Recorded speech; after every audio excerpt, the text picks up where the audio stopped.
Alors, Otep, bienvenue sur la page de Bertie le Kamit, l'imperturbable négro-thérapeute, défenseur des causes justes qui avancent malgré les vents contraires. En espérant que ce live vous apportera un plus. Vie, force, santé. Merci à ceux qui arrivent dans le live. Merci à vous de partager. Bienvenue à ma famille Kemit. Alors, je veux parler d'un sujet très grave, n'est-ce pas, ce matin. Et vous savez que j'en ai fait un sujet, n'est-ce pas, de prédilection.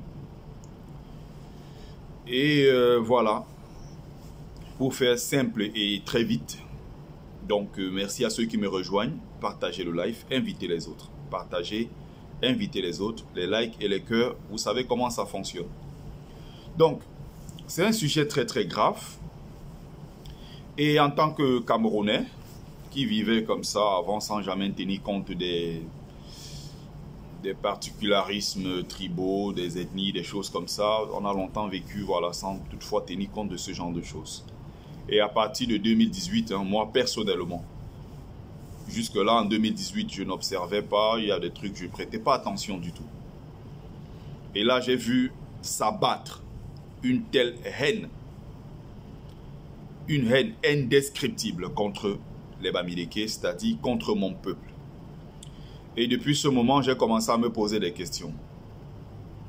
J'ai compris le fond du problème et j'ai commencé à dénoncer et surtout aussi à proposer des solutions, à booster les miens, à ne jamais accepter, à ne jamais courber l'échine depuis pratiquement 2020. Donc ça va faire 3 ans aujourd'hui que j'aborde de façon très ouverte les questions du tribalisme.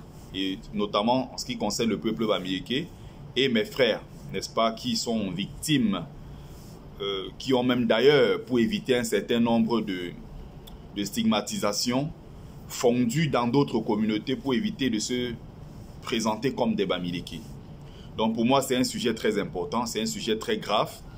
Et je pense qu'il faut taper dessus.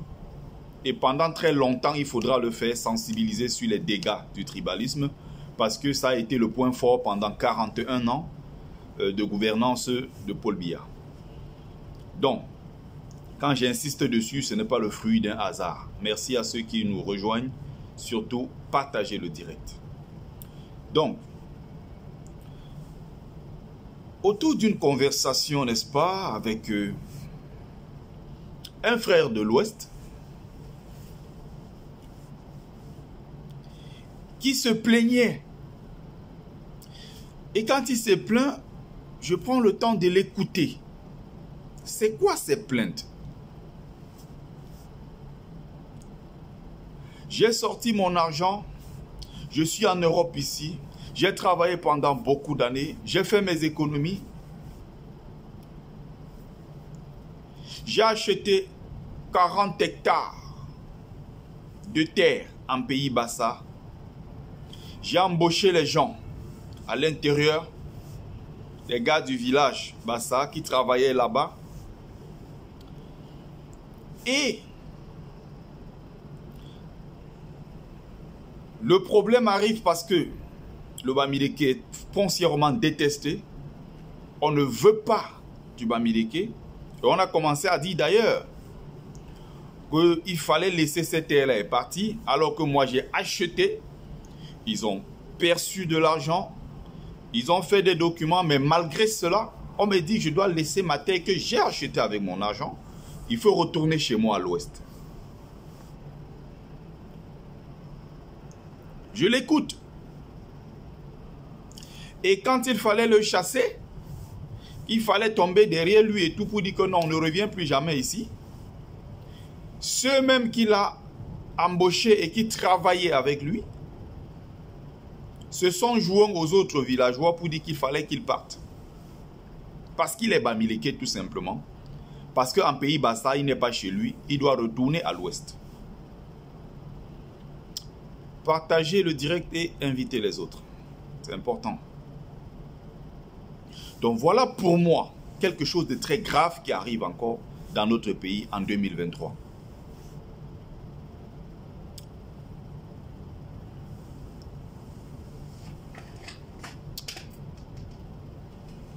Excusez-moi.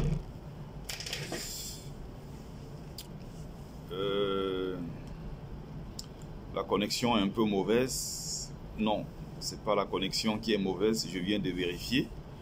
C'est que vous qui regardez, pas de like, pas de cœur. Et ça m'embête de répéter ça à chaque fois dans les lives.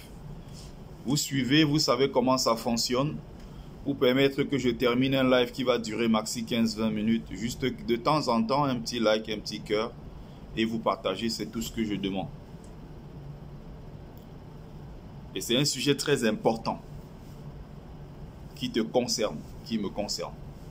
Juste les likes, les cœurs. Parce que là, ils sont en train de signaler le live. J'aime pas tout le temps répéter ça dans les lives. Parce que ça devient embêtant au bout d'un moment.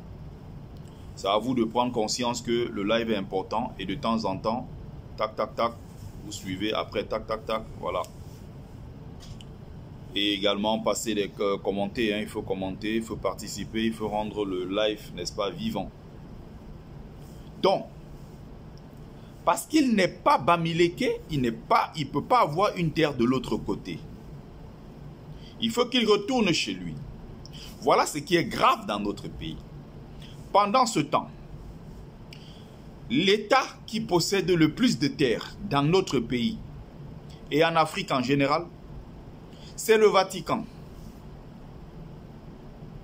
Le Vatican. Le Vatican seulement au Cameroun a pratiquement... C'est des dizaines, des centaines, milliers d'hectares. Le Vatican a des hectares partout. C'est le premier propriétaire terrien au Cameroun, après l'État du Cameroun. Le Vatican. Mais vous ne verrez jamais les villageois aller s'en prendre aux prêtres ou à des églises et autres, et sans compter qu'il y a des gens avec des organisations islamiques et autres qui ont des terres où ils implantent leurs mosquées, leurs écoles coraniques et autres. Vous ne verrez jamais les Camerounais se lever et dire que non, c'est trop. Le Vatican ne peut pas avoir de grandes possessions comme ça chez nous au Cameroun. Ce n'est pas normal. Les Camerounais ne le feront jamais. Vous n'allez pas voir les gens aller s'en prendre aux Taïwanais à qui Paul Biya a remis 50 000 hectares gratuitement récemment pour faire des expériences rizicoles. Vous n'allez pas voir les Camerounais s'en prendre à ceux-là, des multinationales qui viennent prendre nos terres. Mais les Camerounais, non Bamileke, vont s'en prendre aux Bamileke. Parce qu'ils sont habités par la haine du Bamileke. Parce qu'ils sont conduits par cette haine. Parce que leurs actions sont orientées, dirigées par cette haine du Bamileke. Qu'est-ce que le Bamileke vous a fait? Ils ne peuvent pas expliquer. Juste qu'ils sont emportés par cette haine. Et puisqu'ils ont peur qu'on les expose, un courageux comme moi qui ose aborder de façon très ouverte ces questions, on fait tout en fait pour me traiter de tribaliste. En fait, ils ont peur qu'on découvre leur vrai visage. Du coup, ils essayent de transférer leur frustration ou bien leur peur sur ma personne. Je dénoncerai jusqu'au bout. Donc voilà le frère, finalement, qui se décourage, qui s'enfuit.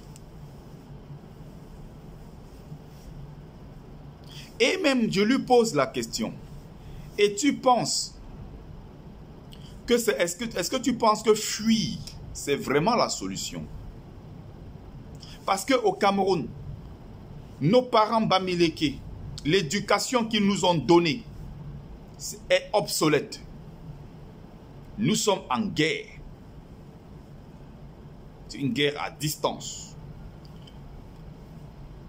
Il ne faut pas que le Bamileke se laisse piétiner dans ce pays parce qu'il est camerounais au même titre que les autres. Nous ne commandons pas notre place dans ce pays. Nos ancêtres d'ailleurs ont coulé. Le sang de nos ancêtres a coulé pour que ce pays-là soit indépendant. Et imaginez les qui aujourd'hui on piétine, on humilie au Cameroun au quotidien. C'est nous les Bamileke. Il ne faut pas se laisser faire. Tu n'es pas moins camerounais qu'un autre. Et partout où tu te trouves au Cameroun, tu es chez toi. Il ne faut jamais oublier cela. Donc le frère a abdiqué, il a abandonné. Et c'est comme ça, les Bamileke sont traînés partout dans le pays. Ils abandonnent. Il ne faut jamais lâcher. Se battre jusqu'au bout. Parce que les autres ont droit. Les multinationales viennent prendre les terres. Le Vatican vient prendre sa part. Les Chinois viennent prendre pour eux. Les gens viennent prendre partout. Ça ne pose pas problème. Et quand les gens là viennent prendre, ils n'ont pas de contact direct avec les populations. Ils voient directement à Yaoundé. Et Yaoundé dit, allez prendre tel espace de terre. Ils s'en foutent, ils signent les documents. Dès que vous voulez parler, ils disent, voilà le document signé par Yaoundé. Mais le Bamileke qui vient, qui achète, qui est ton frère du Camerounais, qui sera présent, qui va certainement offrir des emplois, celui-là qui sera à proximité, qui est ton frère camerounais, c'est celui-là que tu détestes et tu repousses. Et nous avons accepté cela. C'est ce que je dis. L'éducation que nos parents nous ont donnée en tant que fils Bamileke, on doit oublier ça. Le lonchou n'est pas simplement un lonchou. Quand nous on veut parler, nos parents disent que ferme ta bouche, tu parles trop. Même ce que je fais là, il y a les membres de ma famille qui m'appellent pour me dire ne parle plus. Or, moi je lutte pour avoir le droit de dire ce que je pense en tant que Camerounais. Et je le dis tout le temps, c'est pour ça qu'au Cameroun, on nous méprise. C'est à cause des gens comme vous. C'est à cause de cette mentalité du lonchou. Justement parce qu'on vous a dit, taisez-vous. Ne dites jamais rien. Et le lonchou est quelque chose de plus grave. En ce sens que lonchou ne veut pas seulement dire, ferme ta bouche. Ça veut dire bien plus que cela. Le lonchou en pays Bamileke, c'est aussi dit, même si tu vois, tais-toi, ne parle pas. Le lonchou, c'est quoi? C'est efface-toi. Le lonchou, c'est quoi? Ne rentre pas dans les choses des autres. C'est-à-dire tout ce qui est politique. C'est ça nos parents.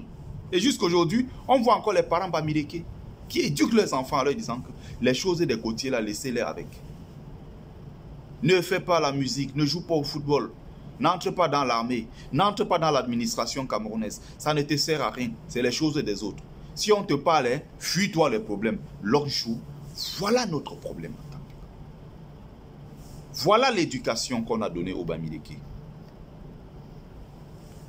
Noé Alabi, c'est ton dernier commentaire ici. Je suis en train d'exprimer quelque chose qui touche les gens et tu trouves que je suis dans la victimisation en tant que Bamileke. Tu n'es pas content, tu dégages de mon live, tu remets un commentaire comme ça, tu es viré. Je ne retiens pas les idiots dans mes lives. Pour chuter, on parle donc de la transition au Cameroun. Et au frère, je lui posais la question, comment tu vois donc là? Il me dit que mon frère, la manière qu'on déteste les Bamileke au Cameroun, on ne peut jamais prendre le pouvoir. La manière qu'on déteste les Bamileke, quand on ne peut pas être président, laissons ça tomber. Ça ne sert à rien. J'ai dit, ah donc tu as abdiqué.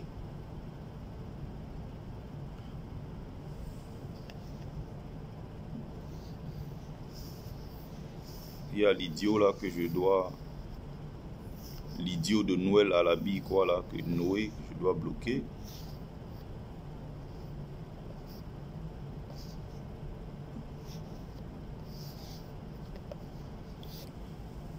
Donc, juste pour terminer là-dessus, le lonchou, je tente de dire que c'est quelque chose de très grave.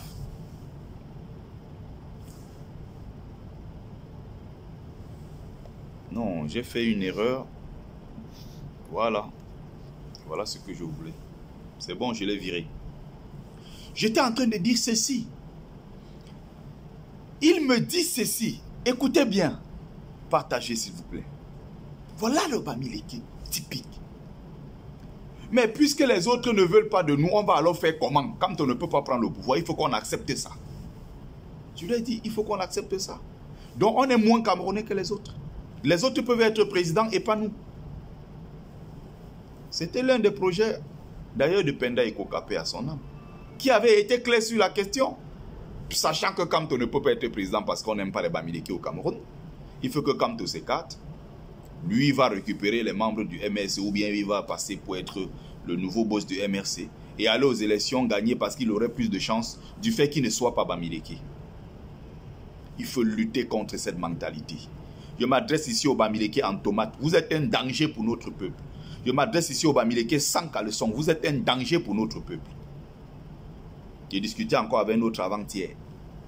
Vous vous battez pour rien, ça sert à quoi? De toute façon, on va mettre qui en dehors de bien? Voilà. On a vécu comment depuis 41 ans? On a été habitué à supporter. Pourquoi vous voulez embêter les gens aujourd'hui? Le frère dont me propose son idée. Puisque les Bamileke sont donc détestés, qu'est-ce qu'il faut faire? Il faut que du côté du Grand Nord, un vrai leader se dégage du côté du Grand Nord. Et maintenant, nous les Bamileke, on profite, on s'aligne derrière les nordistes. Et ce n'est que de cette façon-là que, peut-être après une transition d'1 an ou de 2 ans, on peut organiser une élection libre et transparente avec un leader du Nord. Et c'est là où on pourra espérer prendre le pouvoir. J'ai dit, mais c'est grave ça. Donc, tu es Bamileke, tu ne peux pas concourir directement à la magistrature suprême. Tu attends passer par un nordiste pour te mettre derrière. Voilà la mentalité du Bamileke, hein? Toujours se tenir derrière les autres. Pourquoi tu dois te tenir derrière les autres pour enfin arriver au pouvoir? Voilà la vraie question qu'il faut se poser. Comment on a éduqué nos enfants Bamileke à toujours accepter la place de dernier? Comment on a éduqué ces enfants à toujours penser que les autres sont mieux qu'eux? Comment on a éduqué nos enfants à fuir la politique? Comment on a éduqué nos enfants à avoir peur de dire ce qu'ils pensent? On a éduqué nos enfants à penser qu'ils sont moins que les autres et qu'ils devraient toujours se tenir derrière les autres. Voilà quelqu'un, un costaud monsieur, bien bâti, 115 kilos, le monsieur fait 1m98. Un colosse qui te tient ce genre de discours. Je regarde et dis, mais c'est grave comme discours. C'est très grave comme discours. Oui, mais on va alors faire comment?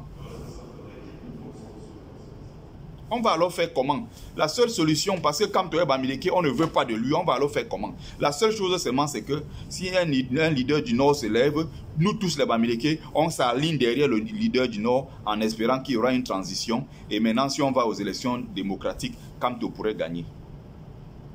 Et donc, si le leader du Nord là arrive, il dit qu'il ne quitte plus. Tu fais comment? S'il arrive maintenant, c'est lui qui gagne. Tu fais comment? Donc, toi, tu penses qu'en tant que Bamileke, tu n'es pas suffisamment, tu n'es pas prêt, tu n'as pas l'étoffe qu'il faut pour diriger le Cameroun. On a mis ça dans la tête. Et regardez, ceux qui pensent comme ça ont la cinquantaine. Ceux qui pensent comme ça ont la quarantaine. C'est grave ce qui arrive à notre peuple. Et si on ne prend pas conscience de cela, ce serait quelque chose de très grave. Je termine là-dessus. Le Bamileke, pour être président, n'a pas besoin de s'aligner derrière les nordistes. Pour arriver au pouvoir, le Bamileke, pour arriver au pouvoir, est un Camerounais comme tous les autres. Il doit concourir directement à la magistrature suprême. On n'est pas inférieur. On n'est pas supérieur non plus. On est des Camerounais comme les autres. Il faut sortir de cette mentalité du Bamileke en tomate. Le Bamileke sans caleçon. Le Bamileke dernier de la classe. Le Bamileke de l'Orchou, qui est toujours au fond, qui n'arrive pas à parler, qui n'arrive pas à s'exprimer. Quand bien même on lui donne la parole, on dit libère-toi, parle. Il est toujours en train de faire comme ça là. Non, non, non, il n'y a pas de souci. Vas-y. Attends. Allez-y, allez-y. Il n'y a pas de souci, allez-y. Pardon. C'est bon? Oui, pour l'instant. Voilà. Tu n'as pas besoin. Alors, je termine donc là-dessus. Je voulais faire maximum 20 minutes. Cette communication est très importante. Très importante. Il faut partager massivement. Et il faut soumettre ça là. Merci. J'espère que vous avez partagé. C'était Bertie Le Kamit, l'imperturbable négro-thérapeute, défenseur des causes justes qui avance malgré les vents contraires. En espérant que ce live vous a plu, vie, force, santé à vous. J'espère partager massivement.